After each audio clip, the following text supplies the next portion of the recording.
नमस्कार दोस्तों, मैं ओम प्रकाश आप सभी के सामने लेकर आया हूँ मध्य प्रदेश के विभिन्न पहलुओं को एमपीपीएससी के पाठ्यक्रम के अनुसार। इसमें हम जैसे जैसे आगे बढ़ेंगे हर एक चीज़ को बहुत बेहतर तरीके से सीखते हुए समझते हुए आगे चलेंगे। स्टार्ट करते हैं अपने इस मध्य प्रदेश राज्य के निर्माण और पुनर्गठन से। देखिए, सबसे पहली आती है बात कि मध्य प्रदेश को कितने भागों में विभाजित किया गया। तो सभी जानते हैं मध्य प्रदेश को 3 भागों में अपन पे जानते हैं।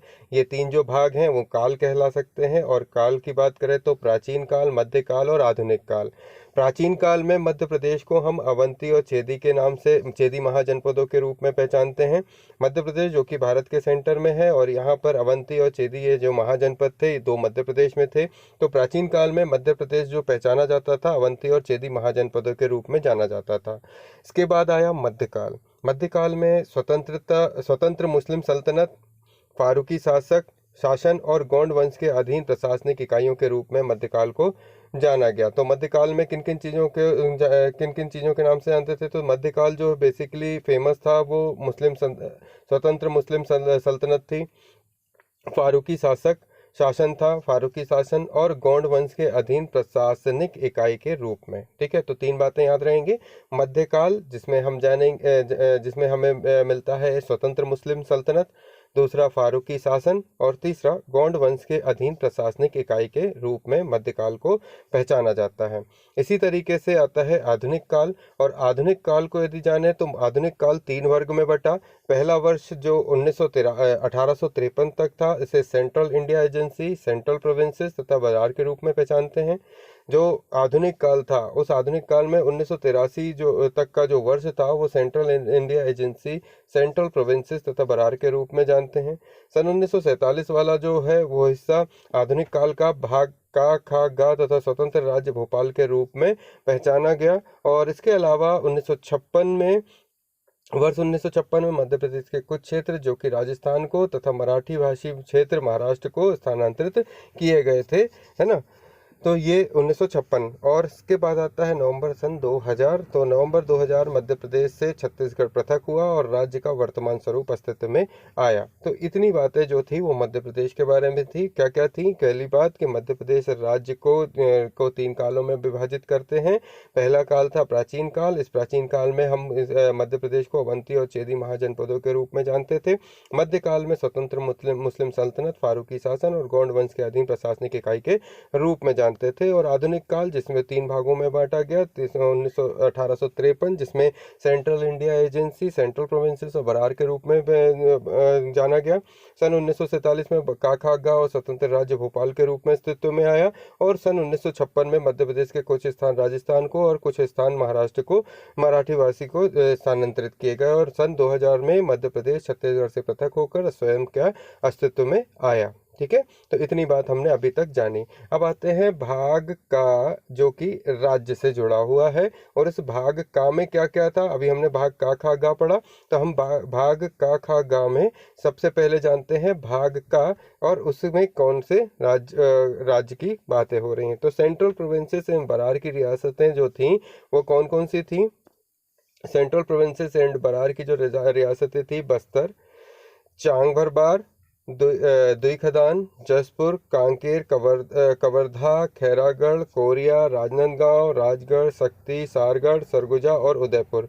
ये नाम बहुत ज़्यादा तो नहीं ज़रूरत पड़ती, पर जनरली क्या है, ऐसा मध्य प्रदेश में रहते हुए अगर आपको इतनी चीज़ें पता हैं तो बहुत अच्छी बात है। तो सेंट्रल प्रोविंसेस एंड बरार की जो रियासतें थीं वो कौन कौन सी थी? तो बस्तर, चांग भरबार, तुरी खदान, जसपुर, कांकेर, कवर्धा, खैरागढ़, कोरिया, राजनांदगांव, राजगढ़, शक्ति, सारंगढ़, सरगुजा और उदयपुर। तो ये मैंने 2 बार इसलिए पढ़ा क्योंकि आपके काम आए। उसके बाद आते हैं भाग खा, जो कि भाग खा में मध्य प्रदेश की जो रियासतें थी वो कौन कौन सी थी? अलीराजपुर, बड़वानी, देवास जूनियर, देवास सीनियर, धार, ग्वालियर, इंदौर, जावर, रतलाम, सैलाना, सीतामऊ, काठीवाड़ा, नरसिंहपुर, मोहम्मदगढ़, कालाखार, झाबुआ, जमनिया, है ना, खनियाधाना, जोबट, कुरवई, पिपलौदा, पठारी, राजगढ़, खिलचीपुर, नीमखेड़ा और दतिया। तो ये 26 जो थे वो भाग खा में आते हैं, और भाग का में 14 जो हैं रियासतें वो आती थी। ठीक है, इन रियासतों में भाग का में 14 और खा में 26 हो गई। इसके बाद आता है भाग गा, जिसकी प्रमुख रियासतें थी, जिन्हें विंध्य प्रदेश की रियासतें कहते हैं। ये मध्य भारत की रियासतें थी और ये सेंट्रल प्रोविंसेस और बरार की रियासतें थी। तो भाग गा में जो कि विंध्य क्षेत्र के रियासतें थी, उनमें रीवा, बड़ौदा, छतरपुर, दतिया, नागौद, अजयगढ़, बिजावर, चरखापुर, मैहर, नैगावन, पहाड़ा, भैंसुदा, नौगांव, ओरछा, पन्ना, गोरिहार, जासो, कोठी, बिजना, सोहावाल, लुगासी, गरौली, बेहात, कामता, राजौला, समथर, बेरी, रोम्बाई, थोरी, फतेहपुर, पहाड़ी, जिंगनी, बावनी, बांका, सरीला, अलीपुर, तरावो, दुखाई, गौरीहर और पालदेव, ये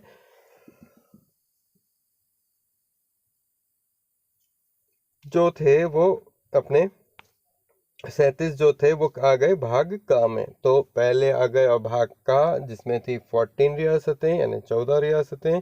भाग खा, जिसमें थी 26 रियासतें जिनके नाम लिए मैंने।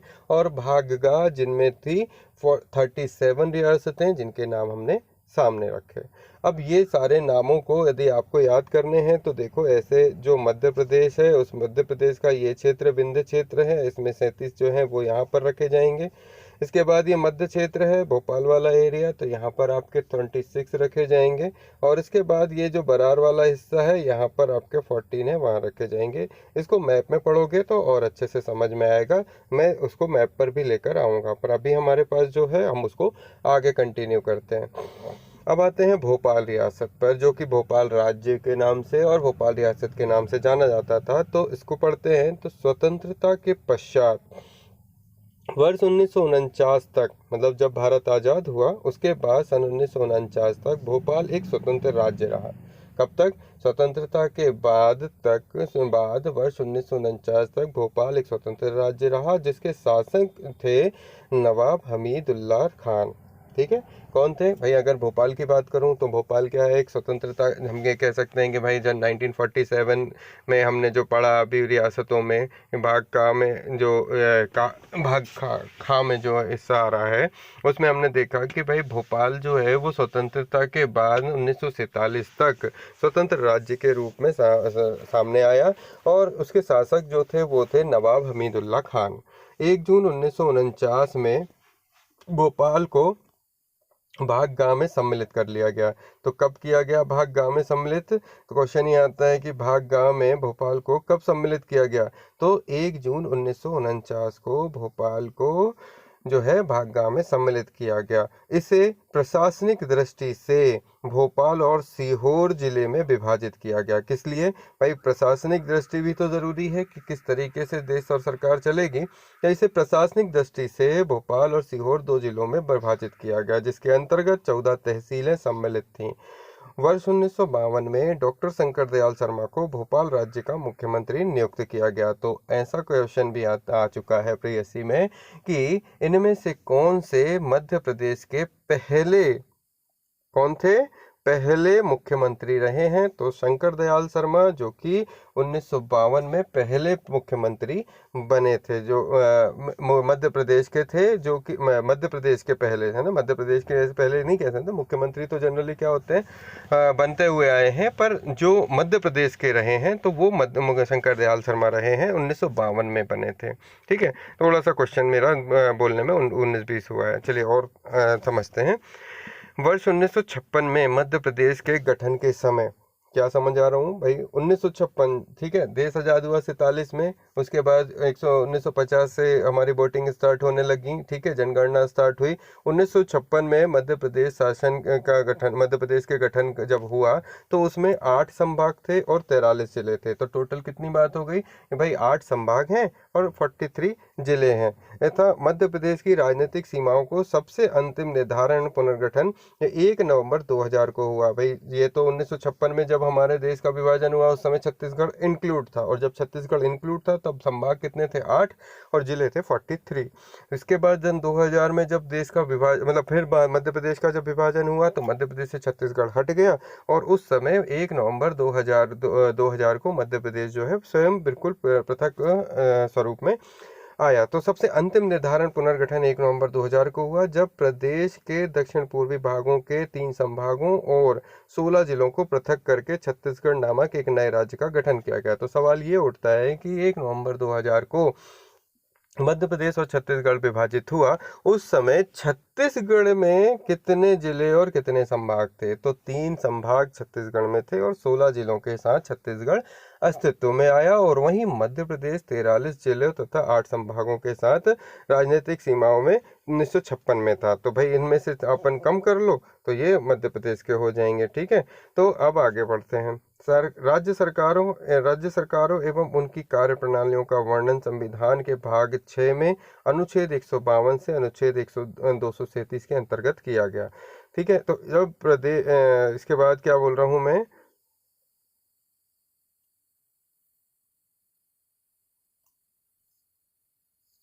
हाँ, राज्य सरकारों एवं उनकी कार्यप्रणाली का वर्णन संविधान के भाग 6 में अनुच्छेद 152 से अनुच्छेद 237 के अंतर्गत किया गया है। ये सवाल बहुत इंपॉर्टेंट है जिसको आपको रटना होगा।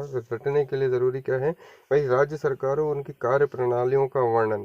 भाई राज्य सरकार और उसकी कार्यप्रणाली का वर्णन संविधान के भाग 6 में, किसमें है, भाग 6 में अनुच्छेद 152 से अनुच्छेद 237 के अंतर्गत किया गया है। तो अनुच्छेद 152 और 237 हमें याद रखना है। तो राज्य सरकार के संविधान कार्यप्रणाली, राज्य सरकारों और उनकी कार्यप्रणालियों का वर्णन, राज्य सरकारों और उनकी कार्यप्रणालियों का वर्णन संविधान के भाग 6 में अनुच्छेद 152 और अनुच्छेद 152 से अनुच्छेद 237 के अंतर्गत किया गया है। ठीक है, मैंने इसे कई बार रिपीट किया ताकि याद रहे।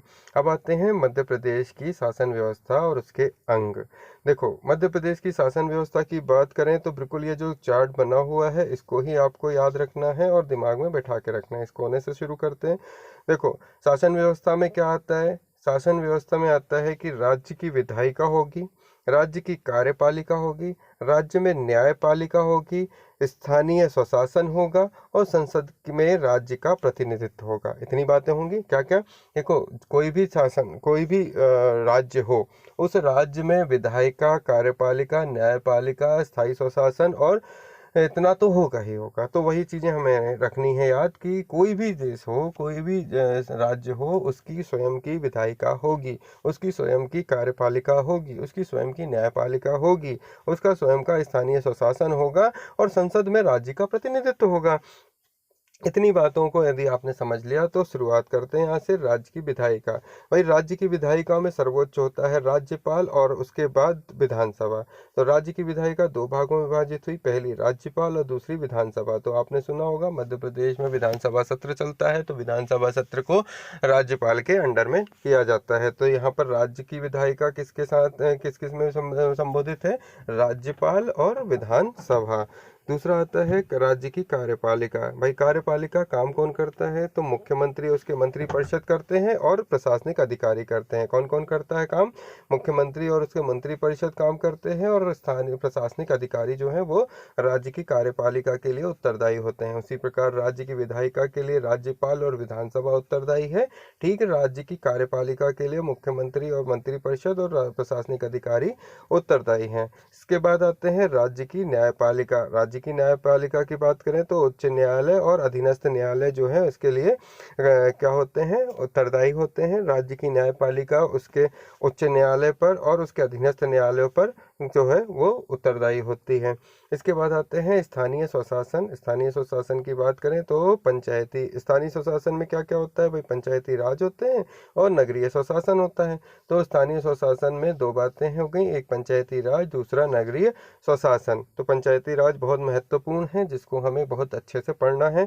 उच्च न्यायालय, सर्वोच्च न्यायालय, ये सब हमारे लिए पढ़ने के लिए हैं, पर अभी हम राज्य के विभाग में बात कर रहे हैं तो राज्य के हिस्से में हमको कितनी चीज़ें याद रखनी है वो देखते चलना है। इसके बाद आते हैं संसद में राज्य का प्रतिनिधित्व। तो लोकसभा में और राज्यसभा में, संसद में राज्य का प्रतिनिधित्व होता है। इतनी बातें अगर समझ में आ गई तो आगे बढ़ते हैं। अब इनको थोड़ा विस्तार से पढ़ते हैं।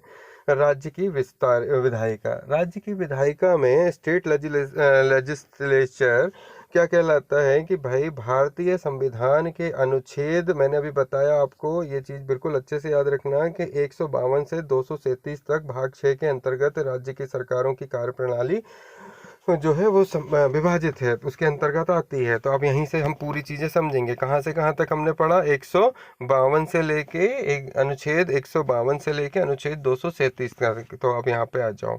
राज्य की विधायिका भारतीय संविधान के अनुच्छेद 168 से 177 में, ठीक है, फिर से कि भारतीय संविधान के अनुच्छेद 168 से 177 में, इनको बहुत अच्छे से रखना पड़ेगा भाई आपको, है ना। मैं पढ़ रहा हूँ राज्य की विधायिका, जो कि फर्स्ट पार्ट था, है ना।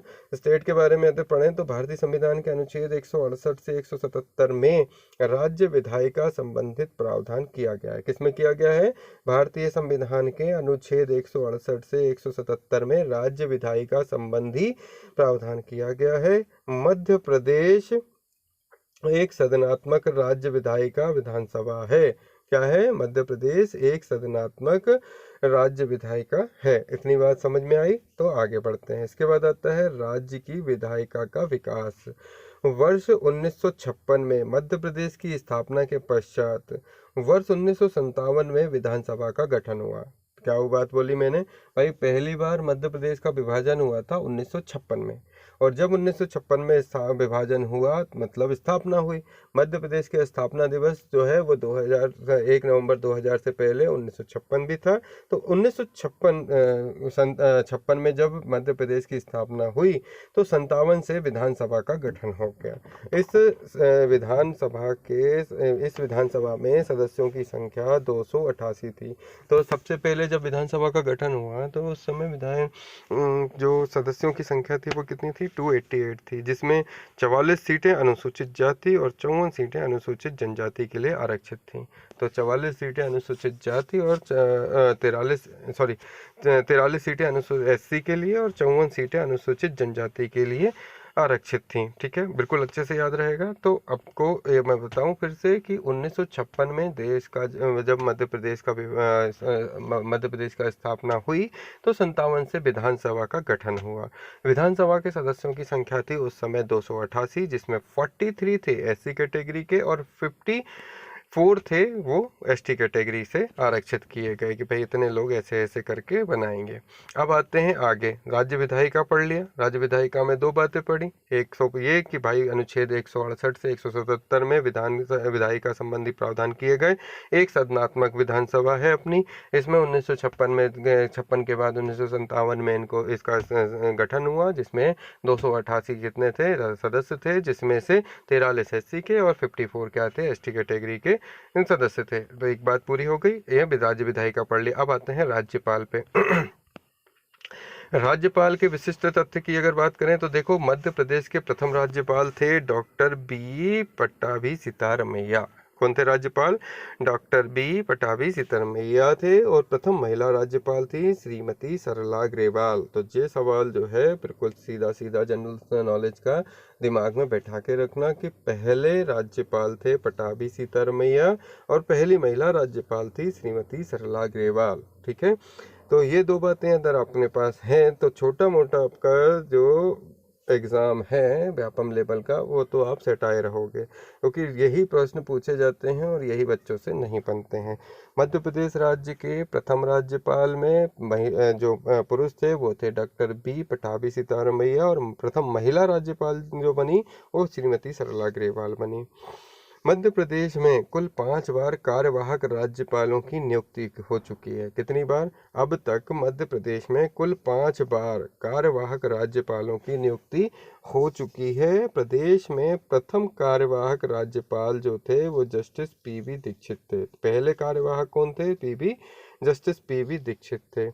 अब आते हैं आगे। मध्य प्रदेश में राज्यपाल के रूप में सर्वाधिक लंबा कार्यकाल मध्य प्रदेश में राज्यपाल के रूप में सर्वाधिक लंबा कार्यकाल श्री हरि विनायक पाटस्कर तथा सबसे छोटा कार्यकाल डॉक्टर पीवी दीक्षित का रहा है। ठीक है, तो सबसे पहले जो कार्यवाहक बने वो पीवी दीक्षित बने और उनका कार्यकाल भी था सबसे छोटा। तो दो बातें आपको पीवी दीक्षित के बारे में याद रहेंगी।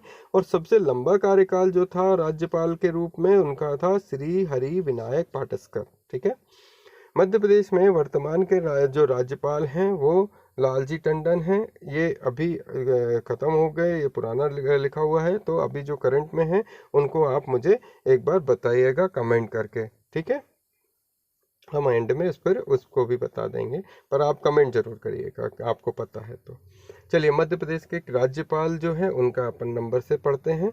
तो डॉक्टर बी पटाभी सीतारमैया ये जो थे मध्य प्रदेश के पहले राज्यपाल थे, जिनका समय था 1/11/1956 से 13/6/1957। ठीक है, बिल्कुल मत भूलिएगा क्योंकि पहले हैं और पूछे जाते हैं। कार्यकाल भी याद रखिए, 1/11/1956 से 13/6/1957। ठीक है, 1/11/1956 से 13/6/1957 याद रहेगा। 1956 1957, तो 1/11 और 13/6 से ये बिल्कुल पहली डेट है, इसलिए मैं बार बार आपको रिपीट कर रहा हूँ। ठीक है, तो पटाभी सीतारमैया जिनका कार्यकाल था 1/11/1956 से 13/6/1957। ठीक है, फिर आए दूसरे नंबर पर श्री हरि विनायक पाटस्कर, जिनका कार्यकाल सबसे लंबा था, 14/6/1957 से लेके 10/2/1965 तक। तो दो बातें अपने को याद रखनी, एक तो ये कि पहले कौन थे। पहले थे डॉक्टर बी पटाभी सीतारमैया, जिनका कार्यकाल था 1/11/1956 से 13/6/1957। और दूसरा हरि विनायक पाटस्कर, जिनका कार्यकाल सबसे लंबा था, वो थे 14/6/1957 से लेके 10/2/1965। तो 1957 से 1965 तक इनका कार्यकाल काफ़ी लंबा रहा है। फिर आते हैं तीसरे नंबर पर केसी रेड्डी, जो 1965 से 1966 तक चले, 11/2/1965 से 2/2/1966। इसके बाद हैं जस्टिस पीवी दीक्षित, जो कि कार्यवाहक रहे 3/2/1966 से 9/2/1966। फिर आए केसी रेड्डी अगेन, तो केसी रेड्डी को फिर 10/6/1966 से 7/2/1971 तक कार्यकाल देखा इनने। इसके बाद आए श्री सत्यनारायण सिंह। ये थे 8/3/1971 से 13/10/1977। फिर श्री निरंजन नाथ वांचू, ये आए 14/10/1977 से 16/8/1978। फिर आए श्री चेम्पुदिरा मुथाना, तो चेम्पुदिरा मुथाना ये 17/8/1978 से 29/4/1980 तक थे। श्री भगवत दयाल शर्मा, ये 30/4/1980 से 25/5/1981 तक थे। इसके बाद आए जस्टिस जेपी सिन्हा, ये दूसरे कार्यवाहक थे। पहले पीवी दीक्षित, दूसरे जेपी सिन्हा। तो दूसरे कार्यवाहक के रूप में जस्टिस पीवी सिन्हा थे, ये 26/5/1981 से 9/7/1981 तक थे, है ना। श्री भगवत दयाल शर्मा फिर दोबारा वापस आए और उस समय 10/7/1981 से 20/9/1983 तक थे। फिर आए जस्टिस जेपी सिन्हा अगेन, उन्होंने 21/9/1983 से लेके 7/10/1983 तक जस्टिस कार्यवाहक जो रहे राज्यपाल। फिर आए भगवत दयाल शर्मा 8/11/1983 से 14/5/1984। फिर आए श्री के.एम. चांडी 15/5/1984 से 30/11/1987। नेक्स्ट आए इसके बाद 15वें नंबर पर Ojha, justice N D. Ojha. Justice N D. Ojha थे 1/12/1987 से 29/12/1987। ये कार्यवाहक थे। तो पहले पीवी दीक्षित, दूसरे जेपी सिन्हा, है ना। दूसरे कौन से थे? जेपी सिन्हा। और तीसरे नंबर पर आते हैं जस्टिस एन.डी. ओझा। तीसरे नंबर पे कौन है? एन.डी. ओझा। ये 1/12/1987 से 29/12/1987 तक थे। इसके बाद आए श्री के.एम. चांडी 30/12/1987 से 30/3/1989। श्रीमती सरला गेरवाल, जो कि पहली रही हैं राज्यपाल, 31/3/1989 से 5/2/1990। कुंवर महमूद अली खान, ये 6/2/1990 से 23/6/1993 तक थे। डॉक्टर मोहम्मद शफी कुरैशी, ये 24/6/1993 से लेके 21/4/1998 तक थे। डॉक्टर भाई महावीर, ये 22/4/1998 से 6/5/2003 तक थे। श्री राम प्रकाश गुप्ता, ये थे 7/5/2003 से 1/5/2004। श्री कृष्ण मोहन सेठ, ये 2/5/2004 से 29/6/2004 तक थे। और ये चौथे नंबर के कार्यवाहक मंत्री थे, कार्यवाहक राज्यपाल थे, श्री कृष्ण मोहन सेठ। ठीक है, पहले थे पीवी दीक्षित, दूसरे जेपी सिन्हा, तीसरे हो गए आपके जस्टिस एनडी ओझा और चौथे नंबर पे कृष्ण मोहन सेठ। तो ये 4 कार्यवाहक मंत्री हो गए। एक और होंगे अभी जिनको अपन पढ़ेंगे। डॉक्टर बलराम जाखड़, ये 30/6/2004 से 29/4/2009 तक थे। रामेश्वर ठाकुर 30/6/2009 से 7/9/2011 तक थे। फिर आए श्री राम नरेश यादव, ये 8/9/2011 से 7/9/2016 तक थे। ओम प्रकाश कोहली, ये थे आपके 8/9/2016 से 23/1/2018 तक।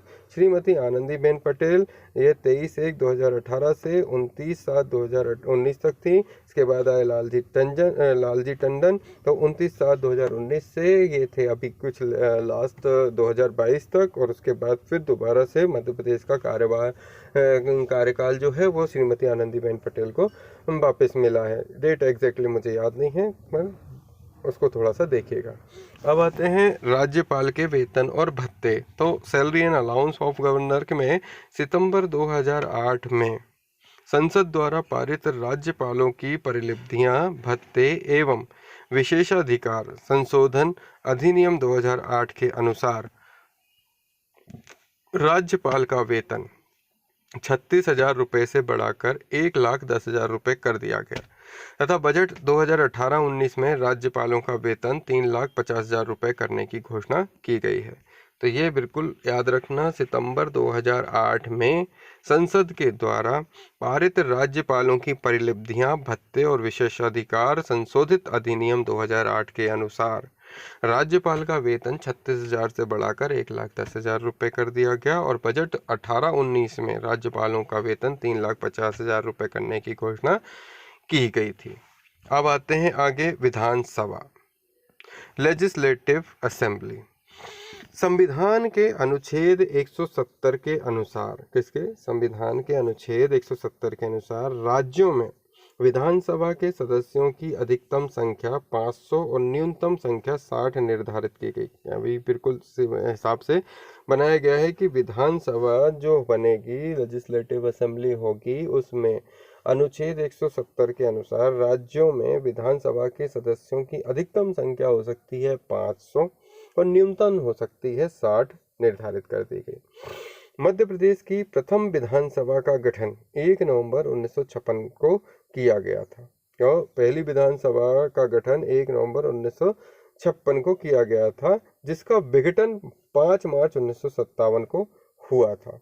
और इसका पहला और अंतिम अधिवेशन 17 दिसंबर 1956 से 17 जनवरी 1956 के मध्य संपन्न हुआ। थोड़ा ये 56 की जगह 57 है, ठीक है। तो यहाँ पर आप इसे 57 कर लेना। 17 दिसंबर 1956 से 17 जनवरी 1957 के मध्य संपन्न हुआ। और दूसरा विधानसभा का गठन जो है 1 अप्रैल 1957 को हुआ, जिसे 7 मार्च 1962 को विघटित कर दिया गया। तो ये उसकी बनाने और बिगाड़ने की जो स्थितियां थीं, तो उसको हमने देखा कि भाई मध्य प्रदेश का जो गठन हुआ, मध्य प्रदेश का जो गठन हुआ 1956 में हुआ और 1957 में विधानसभा का गठन हुआ था। इसमें 1 नवंबर 1956 को मध्य प्रदेश का गठन हुआ और 5 मार्च 1957 को पहला विघटन हुआ विधानसभा का। पहला और अंतिम अधिवेशन जो 17 दिसंबर 1956 से 17 जनवरी 1957 के 57 के मध्य संपन्न हुआ। द्वितीय विधानसभा का गठन जो है 1 अप्रैल 1957 को और 7 मार्च को क्या हो गया, ये विघटित कर दिया गया। मध्य प्रदेश में विधानसभा के अध्यक्ष कौन कौन थे? तो मध्य प्रदेश के विधानसभा अध्यक्ष जो थे वो कौन कौन रहे हैं? पहले पंडित कुंजीलाल दुबे 1/11/1956 से 1/7/1957 इनका कार्यकाल था। पहले व्यक्ति का कार्यकाल याद जरूर रखें, क्योंकि वो बहुत ज़्यादा कैलकुलेशन करने में काम आता है, ठीक है। तो पंडित कुंजीलाल दुबे 1/11/1956 से 1/7/1957 तक इनका कार्यकाल रहा। कब से कब तक था? 1/11/1956 से 1/7/1957 तक इनका कार्यकाल रहा है, पंडित कुंजीलाल दुबे। ये पहले नंबर। दूसरे नंबर पे भी यही थे, जो 2/7/1957 से 26/3/1962 तक थे। फिर तीसरे नंबर पे भी पंडित कुंजीलाल थे, तो 27/3/1962 से 7/3/1967 तक थे। तो भाई एक व्यक्ति जो कि मध्य प्रदेश की विधानसभा का अध्यक्ष था, उसने 3 कार्यकाल देखे। इन तीनों कार्यकाल में उसका समय 56 से 57, फिर 57 से 62 और 62 से 67 था। 5 साल 10 और एक 56 और से 57 एक, तो लगभग 11-12 साल उनने जो है काम किया। इसके बाद आए श्री काशी प्रसाद पांडे। ठीक है, काशी प्रसाद पांडे जो थे वो 24/3/1967 से 24/3/1972 थे। तेजलाल ढेमरे, ये तेजलाल ढेमरे 25/3/1972 से 15/8/1972 तक थे। इसके बाद आए गुलशेर अहमद। गुलशेर अहमद जो थे वो 16/8/1972 से 14/7/1977 तक थे। मुकुंद सखाराम 1977 से 1980। यज्ञदत्त शर्मा 1980 से 83। और उसके बाद राम किशोर शुक्ला 84 से 85। राजेंद्र प्रसाद शुक्ला 16/3/85 से 1990।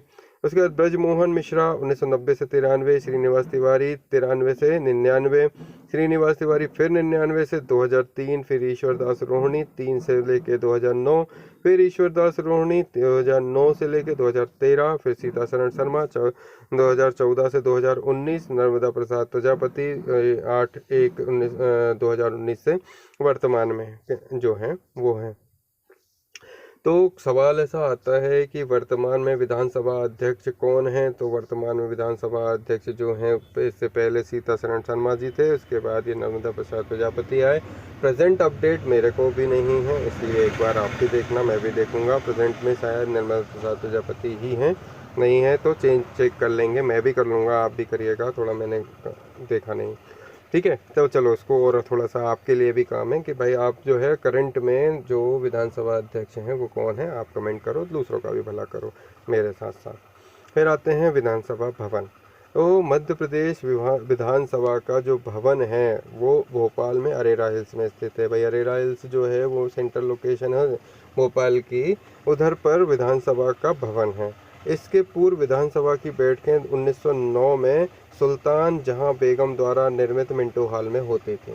ठीक है, अच्छे से समझना भाई, पहले विधानसभा कहाँ लगती थी? मिंटो हॉल में। अब कहाँ लगती है? जो नई विधानसभा बन गई है, नई सी विधानसभा कहाँ बन गई है? अरेरा हिल्स पे। अरेरा हिल्स कहाँ है? जो आपका सेंट्रल लोकेशन है वो वहाँ पर है, ऊंची पहाड़ी है, अरेरा हिल्स पहाड़ी। इसके अलावा अगर वो दूसरी कोई लोकेशन की बात करें तो जो जेल पहाड़ी है उससे आगे के हिस्से पे अपन आए। ठीक है, और तो अगर थोड़ी सी और समझने के लिए ज़रूरी है तो जो अपना वल्लभ भवन बना हुआ है, वल्लभ भवन से जस्ट आगे आपको कहाँ मिल जाएगी? विधानसभा मिल जाएगी। घूमने लायक जगह है भोपाल में, यदि आप कभी जाते हो तो इस लोकेशन में आपको है ना काफ़ी चीज़ें देखने मिलेंगी, है ना, तो देखिएगा ज़रूर। तो ये अब सवाल ये उठता है कि भाई मिंटो हॉल किसने बनवाया? तो ये सुल्तान जहां बेगम द्वारा निर्मित था। तो सवाल यहाँ पूरा हो गया, सुल्तान जहां बेगम ने मिंटो हॉल बनवाया। 1909 में सुल्तान जहां बेगम द्वारा मिंटो हॉल बनाया गया। तो कब बना? 1909 में मिंटो हॉल बना। ठीक है, नवीन विधानसभा का भवन निर्माण 14 सितंबर 1984 को प्रारंभ किया गया। उद्घाटन हुआ 3 अगस्त 1996। तो भैया इनको 10 साल तो लगा दिए इन्हें बनाने में। को तत्कालीन राष्ट्रपति शंकर दयाल शर्मा के द्वारा किया गया इसका उद्घाटन। ये 1996 से अभी करंट में विधानसभा चल रही है, बिल्कुल कोई दिक्कत नहीं है। आगे आते हैं। इस भवन का नाम इंदिरा गांधी विधानसभा भवन रखा गया है। सवाल यह आता है कि इसका नाम क्या रखा गया है? तो इंदिरा गांधी विधानसभा भवन रखा गया है। इसके वास्तुकार थे चार्ल्स कोरिया थे।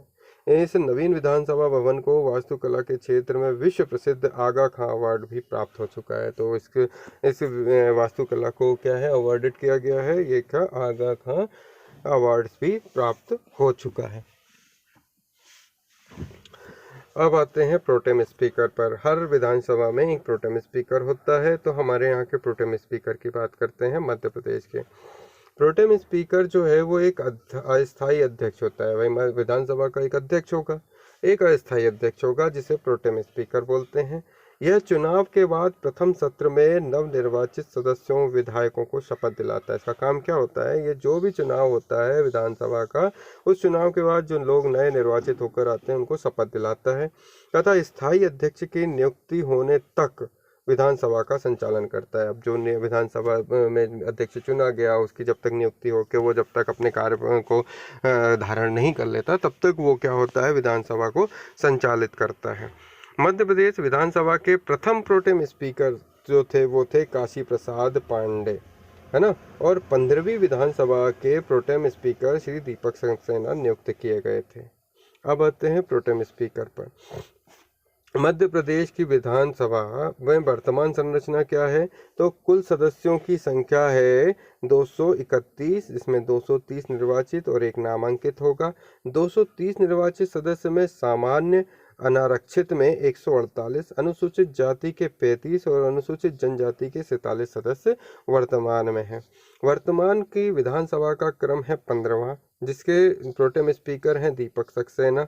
निर्वाचित अवधि है नवंबर दिसंबर 2018। मतदान 75% मिला।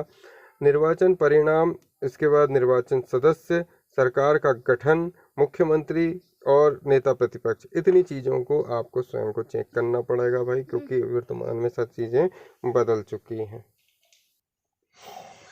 देखिए, अब आगे बढ़ते हैं तो मुख्यमंत्री और मंत्रिपरिषद पर आते हैं। मुख्यमंत्री यानी कि चीफ मिनिस्टर और काउंसिल ऑफ मिनिस्टर जो उसका मंत्रिपरिषद है। अनुच्छेद 163 के अनुसार राज्यपाल को सहायता और परामर्श देने के लिए एक मंत्रिपरिषद होगी, जिसका प्रधान कौन होगा? मुख्यमंत्री। तो जितना मंत्रिपरिषद मुख्यमंत्री है वो सब किसके लिए काम करता है? राज्यपाल को सहायता और परामर्श देने के लिए। और ये सब किसके अनुसार होता है? तो 163 अनुच्छेद के कारण। तो अनुच्छेद 163 ये कहता है कि राज्यपाल को सहायता और परामर्श देने के लिए एक मंत्रिपरिषद होगी और इसका प्रधान मुख्यमंत्री होगा। इसके बाद आते हैं अनुच्छेद 163 के बाद 164 के अनुसार 164 के अनुसार क्या कह रहा है कि राज्यपाल विधानसभा में बहुमत प्राप्त दल के नेता को मुख्यमंत्री के रूप में क्या कर सकता है? निर्वाचित कर सकता है। ठीक है, तो अनुच्छेद 164 में राज्यपाल विधानसभा में बहुमत प्राप्त दल के नेता को मुख्यमंत्री के रूप में निर्वाचित करता है। अब आते हैं मुख्यमंत्री के कार्य व शक्तियां। देखो, मुख्यमंत्री जो है वो राज्यपाल और मंत्रिपरिषद के मध्य संवाद की एक कड़ी के रूप में कार्य करता है भाई। क्यों? क्योंकि देखिए, ये राज्यपाल है जो कि सेंटर पर है। ठीक है, यहाँ पर राज्यपाल जी बैठे हैं और राज्यपाल जी को काम कराना है। तो राज्यपाल जी मंत्रियों को तो नहीं कहेंगे, मंत्रियों को कहेंगे उनके मुख्यमंत्री। तो मुख्यमंत्री और ये मंत्री परिषद के बीच की एक कड़ी होता है जो कि मंत्रियों से वर्क कराता है। किसके लिए? राज्यपाल के लिए। ठीक है, तो राज्यपाल और मंत्री परिषद के मध्य संवाद की एक बहुत बड़ी कड़ी होती है मुख्यमंत्री। मुख्यमंत्री का एक कर्तव्य है कि वह राज्य के प्रशासन एवं विधान से संबंधित विषयों पर मंत्री परिषद द्वारा लिए गए निर्णयों की सूचना राज्यपाल को दे। मंत्री परिषद जो मुख्यमंत्री राज्य के महत्वपूर्ण अधिकारियों जैसे महाधिवक्ता, राज्य लोक सेवा आयोग के अध्यक्ष, सदस्यों, राज्य निर्वाचन आयुक्त आदि की नियुक्ति के संबंध में राज्यपाल को परामर्श देता है। अब आते हैं मुख्यमंत्री, जिसके विशिष्ट तथ्य सुनो। मध्य प्रदेश के प्रथम मुख्यमंत्री थे श्री रविशंकर शुक्ल और पहली महिला मुख्यमंत्री थी सुश्री उमा भारती जी। मुख्यमंत्री के रूप में सबसे कम समय का कार्यकाल 1 दिन का था श्री अर्जुन सिंह का। और श्री राजा नरेश चंद्र सिंह श्री राजा नरेश चंद्र सिंह का कार्यकाल 13 दिनों का था, जो प्रदेश के प्रथम आदिवासी मुख्यमंत्री थे। इतनी बात आपको समझ में आ गई। अब आगे बढ़ते हैं। मुख्यमंत्री के विशिष्ट तथ्यों में मध्य प्रदेश के प्रथम मुख्यमंत्री और इनके तो मैंने बता ही दिया। फिर मुख्यमंत्री श्री अर्जुन सिंह के कार्यकाल में भोपाल एक दिन के लिए उनको जो मुख्यमंत्री के रूप में सबसे कम कार्यकाल 1 दिन का अर्जुन सिंह का था। और इसी कार्यकाल में भोपाल गैस त्रासदी 1984 तथा महिला दस्यु डकैत फूलन देवी के आत्मसमर्पण की घटना घटित हुई थी। ठीक है, आगे बढ़े। नेता प्रतिपक्ष है ना, अपोजिशन। लीडर ऑफ अपोजिशन कौन होता है? यानी कि विपक्ष का नेता, विपक्षी दल के नेता प्रमुख को नेता प्रतिपक्ष के नाम से जाना जाता है। जो सत्ता पक्ष की कार्यप्रणाली पर निगरानी रखता है और विधानसभा में सत्ता पक्ष की गतिविधियों पर प्रश्न करता है। ठीक है, तो अब आते हैं मुख्यमंत्रियों की लिस्ट पर। मध्य प्रदेश में मुख्यमंत्रियों की जो लिस्ट है वो ऐसी है। पहले थे श्री रविशंकर शुक्ल, जैसा कि मैंने कहा पहली लाइन आपको याद रहे, कंठस्थ रहे, वो आपके भले के लिए है, क्योंकि कैलकुलेशन आप वहाँ से आसानी से कर लो कि भाई मान लो कि पहली बार 1956 में जब पहले मुख्यमंत्री बने तो कम से कम 5 साल, 3 साल, 2 साल के हिसाब से एवरेज आपको पता रहेगा कि भाई पहले ये थे, काटजू जी 57 में, 62 में थे, तो ऐसे करके थोड़ा थोड़ा अपने को मोटा मोटा याद रहता है, तो सवाल लगाने में हाँ थोड़ा कम परेशानी आती है। वो पंडित रविशंकर शुक्ल 1/11/1956 से 13/12/1956 तक थे। श्री भगवत राव मंडलोई ये 1/1/1957 से 30/1/1957 थे। श्री कैलाश नाथ काटजू ये 31/1/1957 से 14/4/1957 थे। फिर कैलाश नाथ काटजू आए, ये 15/4/1957 से 11/3/1962 तक थे। फिर आए श्री भगवत राव मंडलोई। भगवत राव मंडलोई जो थे वो 1963 से लेके 29/9/1963 तक थे। फिर आए द्वारिका प्रसाद मिश्र, 30/9/1963 से 8/3/1967 तक थे। श्री द्वारिका प्रसाद मिश्रा ये 9/3/1967 से 29/7/1967 तक थे। गोविंद नारायण सिंह 30/7/1967 से 12/3/1967। राजा नरेश चंद्र सिंह 13/3/1969 से 25/3/1969। श्री श्याम चरण शुक्ल 26/3/1969 से 28/1/1972। श्री प्रकाश चंद्र सेठी ये 29/1/1972 से 22/3/1972 थे। श्री प्रकाश चंद्र सेठी 23/3/1972 से 22/12/1975। श्याम चरण शुक्ला 23/12/1975 से 27/4/1977 तक थे। फिर लगा राष्ट्रपति शासन, जो है 3 बार लगा था। तो पहला राष्ट्रपति शासन 30/4/1977 से 25/4/1977 को लगा। फिर कैलाश चंद्र जोशी जी आए, वो 26/6/1977 से 17/1/1978 तक थे। फिर वीरेंद्र कुमार सकलेचा 18/1/1978 से 19/1/1980 तक थे। फिर आए सुंदर लाल पटवा जो कि 20/1/1980 से 17/2/1980 तक थे। फिर लगा राष्ट्रपति शासन 18/2/1980 से 8/6/1980। फिर आए अर्जुन सिंह 9/6/1980 से 10/3/1985, है ना, 9/6/1980 से 10/3/85। और इसी समय पे जो है वो गैस कांड और सारी चीज़ें फूलन देवी का आत्मसमर्पण हुआ था। इसके बाद फिर 11 अर्जुन सिंह दोबारा बने थे, जो कि 11/3/1985 से 12/3/1985 एक दिन के लिए बने थे, है ना, अपने कार्यकाल के बाद 10 के बाद 11 और फिर 12 को उनका जो है हट गए। फिर श्री मोतीलाल वोरा जो कि 13/3/1985 से 13/2/1988 तक थे। अर्जुन सिंह फिर दोबारा आए 14/2/1988 से 24/1/1989 तक। फिर मोतीलाल वोरा 25/1/1989 से 8/12/1989। फिर श्यामचरण शुक्ल 8/12/1989 से 4/3/1990। सुंदरलाल पटवा 5/3/1990 से 15/12/1992। फिर लगा राष्ट्रपति शासन, तो 16/12/1992 से 6/12/1993 तक ये था। 6/12 16/12 से 6/12, ये 16/12 से थोड़ा सा डेट में डिफरेंट गड़बड़ है ना, 6/1 होगा 1993। ठीक है, ये इसको 1 कर लो महाराज, गड़बड़ है वो, है ना, प्रिंट मिस्टेक है। 16/12/1992 से 6/1/1993 तक राष्ट्रपति शासन था। फिर लाए दिग्विजय सिंह 7/12/1993 से 1/12/1998 तक, है ना, जब लाइट नहीं रहती थी। इसके बाद 1/12/1998 से लेके 8/12/2003 तक बिल्कुल भी नहीं रहती थी। फिर आई सुश्री उमा भारती, ये जरा समय के लिए थी, 8/12/2003 से 28/4/2004। फिर बाबूलाल गौर बने 23/8/2004 से 29/11/2005। इसके बाद फिर आए शिवराज सिंह चौहान जो कि वर्तमान में अभी भी चल रहे हैं, तो 29/11/2005 से वर्तमान में अभी चल रहे हैं। बीच में कमलनाथ जरूर बने थे 17/12/2018 से कुछ समय के लिए। अब आते हैं मध्य प्रदेश की न्यायपालिका, है ना, जुडिशरी इन मध्य प्रदेश। भारतीय संविधान के अनुसार अनुच्छेद 214 के अंतर्गत प्रत्येक राज्य में उच्च न्यायालय यानी कि हाई कोर्ट की स्थापना सुनिश्चित की गई, है ना, हर राज्य में एक हाई कोर्ट हो, इस चीज के लिए अनुच्छेद 214 में लिया गया।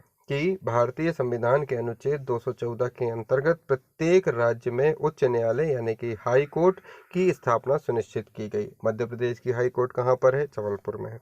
अनुच्छेद 215 के अंतर्गत उच्च न्यायालय एक अभिलेख न्यायालय होता है जिसके निर्णय आधिकारिक माने जाते हैं और इसके आधार पर अधीनस्थ न्यायालय अपना निर्णय देते हैं।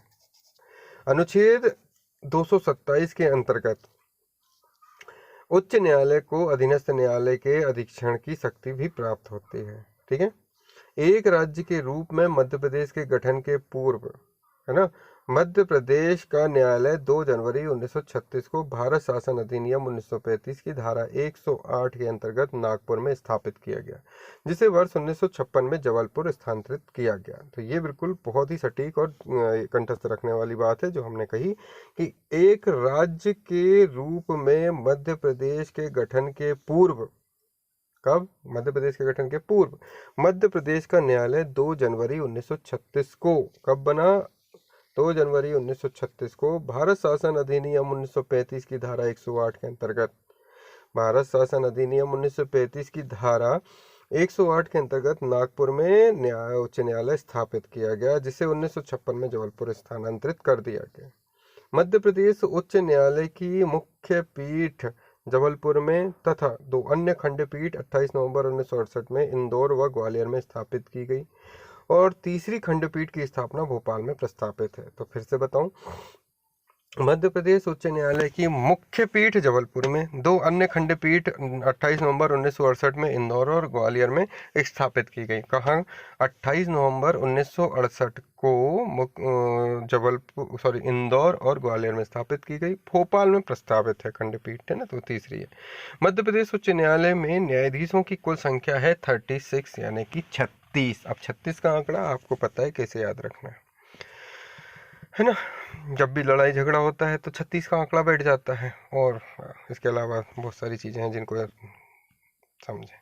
मध्य प्रदेश उच्च न्यायालय के मुख्य न्यायाधीश कौन कौन से थे? तो उनका पद ग्रहण और पद त्याग क्या क्या था, एक बार देख लेते हैं। श्री एम हिदायतुल्ला ये थे पहले मुख्य न्यायाधीश जिनका समय कार्यकाल था 1/11/1956 से 12/12/1958, 2 साल चला। फिर आए जीपी भट्ट 13/12/1958 से 22/9/1959। पीवी दीक्षित बने, वो 22/9/1959 से लेके 69 तक रहे। फिर विशंबर दयाल बने जो कि 69 से 72 तक थे। पीके तारे 72 से 75, शिवदयाल 72 से 78, एपी सेन 78 से 78 में ही थे, तो ये 28/2/1978 से 14/7/1978 थे। जेपी सिंह ये 27/7/1978 से 1984 तक थे। फिर जीएल ओझा बने 12/1984 से 10/1985, जेएस वर्मा 6/1986 से 8/1986, एनडी ओझा बने 87 से 88, जेजी सहनी ये 88-89, इसके बाद एस के झा 1989 से 1993, यूएल भट्ट ये बने 1993 से 95, ए के माथुर 96 से 99, भवानी सिंह 2000 से 2003, कुमार राजनाथम 2003 से 2004, आरवी रविंद्रम 2004-2005, ए के पटनायक 2005 से 2009, एस आर आलम 2009 से 2011, शरद अरविंद बोबदे ये बने 2012 से 2013, अजय खंडविलकर ये 2013 से 2016, हेमंत गुप्ता 2017 से 2018, एस के सेठ 2018 से 2019, रविशंकर झा 2019 से 2019 से 10/2019, संजय यादव 10/2019 से 11/2019 और अजय कुमार मित्तल जो कि 2019 से वर्तमान में है। अभी करंट में कौन से हैं ये आपको देखना पड़ेगा भाई, मैंने भी इसको आपके लिए छोड़ रखा है, आप भी कमेंट करो, मैं भी इसको देख के चेक करके आपको बताऊंगा, तो कमेंट जरूर करना ताकि हम और आप जान सकें। इसके बाद आते हैं उच्च न्यायालय। विशिष्ट तथ्य क्या है उच्च न्यायालय का? तो उच्च न्यायालय के विशिष्ट तथ्य को पढ़ें तो मध्य प्रदेश उच्च न्यायालय के प्रथम मुख्य न्यायाधीश जो थे वो न्यायमूर्ति श्री एम हिदायतुल्ला थे। ये बात अपन सबने पढ़ ली ऊपर कि मध्य प्रदेश के उच्च न्यायालय के प्रथम मुख्य न्यायाधीश पहले कौन थे? एम हिदायतुल्ला। सर्वोच्च न्यायालय के 11वें मुख्य न्यायाधीश, प्रथम मुस्लिम मुख्य न्यायाधीश बनने का गौरव भी इनको प्राप्त है। क्या है भाई? एम हिदायतुल्ला मध्य प्रदेश के पहले उच्च न्यायालय के मुख्य न्यायाधीश थे और इन्हें जो है सर्वोच्च न्यायालय का 11वें मुख्य न्यायाधीश के रूप में प्रथम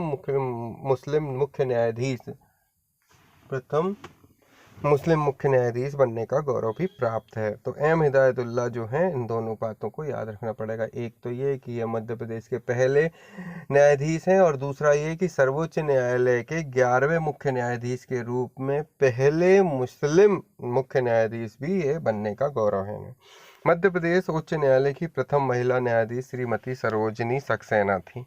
मध्य प्रदेश उच्च न्यायालय के वर्तमान मुख्य न्यायाधीश श्री अजय कुमार मित्तल हैं। ये आप मुझे कमेंट करके बताना, क्योंकि वर्तमान में क्या चल रहा है ये हमें और आपके लिए, दोनों के लिए एक क्वेश्चन मार्क है। तो भाई क्वेश्चन मार्क तो मिलके सॉल्व करेंगे आप और हम, ठीक है। स्टैटिक जीके को जो हमको पढ़ना है उतना अपन कंप्लीट करते हैं। साथ में आप कमेंट करो, कमेंट में अपन दोनों मिलके जो है काम करते हुए आगे बढ़ेंगे। भाई कुछ आपको भी तो जानकारी ढूंढने का मौका मिले, तो इस क्वेश्चन जितने भी हैं उन सबके करंट के आंसर कमेंट बॉक्स में देने हैं। चलो आगे बढ़ते हैं। जिला न्यायालय अनुच्छेद 233 क्या बोल रहा है कि अनुच्छेद 233 के अंतर्गत उच्च न्यायालय के अधीनस्थ जिला न्यायालयों की स्थापना का प्रावधान किया गया। क्या बोल रहा हूँ मैं कि अनुच्छेद 233 के अंतर्गत उच्च न्यायालय के अधीनस्थ जिला न्यायालय की स्थापना की गई। कि एक उच्च न्यायालय होगा, उसके अधीन में जिले न्यायालय होंगे, है ना, जिसको बोलते हैं डिस्ट्रिक्ट कोर्ट। तो जो हाई कोर्ट होता है उसके अंडर में डिस्ट्रिक्ट कोर्ट काम करता है, और ये किसके अंतर्गत करता है भाई? अनुच्छेद 233 के अंतर्गत करता है। तो अनुच्छेद 233 क्या कहता है कि जो हाई कोर्ट होगा उसके अंडर में एक डिस्ट्रिक्ट कोर्ट भी होगा। और हाई कोर्ट जो है वो मैंने बताया किसके काम करता है, तो संविधान के 214 के अंतर्गत उच्च न्यायालय की स्थापना की गई। तो 214 के अनुसार उच्च न्यायालय की स्थापना, हाई कोर्ट की स्थापना कर दी गई। 215 के अंतर्गत उच्च न्यायालय का अभिलेख न्यायालय होता है, ये बता दिया गया। अंतर्गत उच्च न्यायालय का अभिलेख न्यायालय होता है। 227 के अंतर्गत उच्च न्यायालय के अधीनस्थ न्यायालयों के अधीक्षण की शक्ति प्राप्त हो गई। फिर जो 235 1936 में जो है हाई कोर्ट जो है नागपुर में स्थापित किया गया, और 1956 में ये वापस ला लिया गया।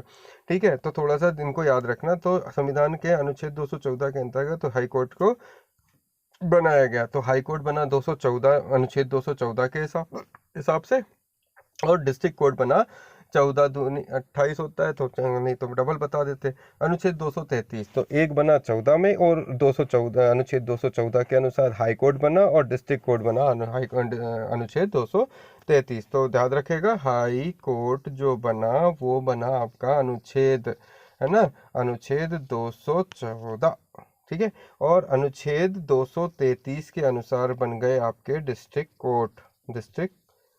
कोर्ट बन गए, ठीक है।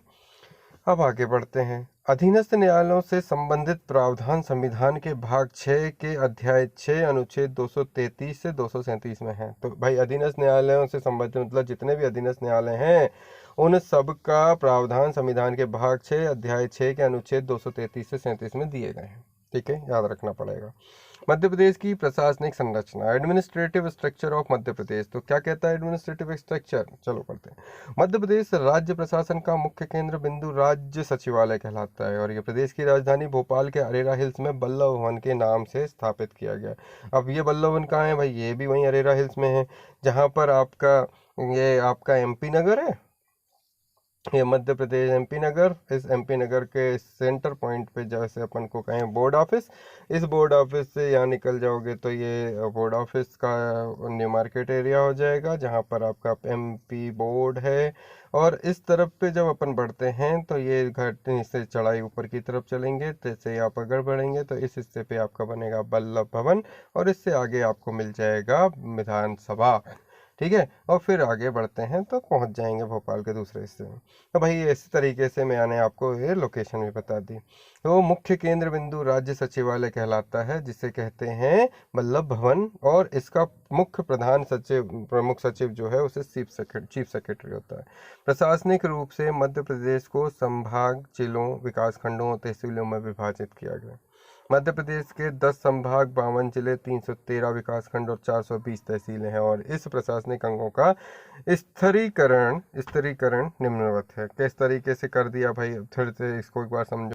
तो दोस्तों अभी तक जो हमने पढ़ा उसमें ये सारे हिस्से थे। जितनी चीज़ों पे मैंने क्वेश्चन मार्क लगाए भाई, आप उसको प्लीज़ कंप्लीट करके मेरे साथ बनाइए। मैं आपको एक एक चैप्टर वाइज पूरी डिटेल बनाते हुए समझाते हुए चलता हूँ। मेरे पढ़ाने का सेंस सिर्फ इतना है कि आपको कुछ चीज़ें चैप्टर वाइज मिल जाएं, और वो सारे जो सवाल जितने भी आपके सवाल एग्ज़ाम में आते हैं तो हम उनको भी लें, आगे बढ़ें। और कुछ आपके अंदर सोच या विचार है कि आपको किन चीज़ों को और लेना चाहिए, हम इसे रख सकते हैं। तो ये सब हमारे पास रहेगा। और ये पार्ट 1 जो था उसे कंप्लीट किया। नेक्स्ट हमारे पास और भी है, बट लेंदी लंबा हो रहा है वीडियो, इसलिए मैं इसको 2 पार्ट में डालूंगा। ठीक है, तो मैं सेकंड पार्ट में मध्य प्रदेश के राज्य प्रशासन और आगे बढ़ता हुआ जाऊंगा। ये यूनिट पूरी कंप्लीट होगी 2 पार्ट में। हम इसे अगले पार्ट को जल्दी लेकर आएंगे। बीच में जो भी चीज़ें मुझसे मिस हुई हैं उनको ज़रूर मेरे साथ आप मिल के करिए। ठीक है, कुछ चीज़ें आपको लगती हैं तो आप उसके लिए कमेंट करें, पॉजिटिव करें, अच्छे से अच्छे कमेंट करें, हमें भी अच्छा लगता है, आपको भी। प्लीज़। और जाने से पहले चैनल सब्सक्राइब करें, शेयर करें। मैं आपके कमेंट्स को रेगुलरली पढ़ता हूँ, चीज़ों को समझ के और भी चीज़ें उसे बेहतर करने की कोशिश करता हूँ। तो जल्दी मिलेंगे अगले वीडियो में। जय हिंद, जय भारत। Thank you.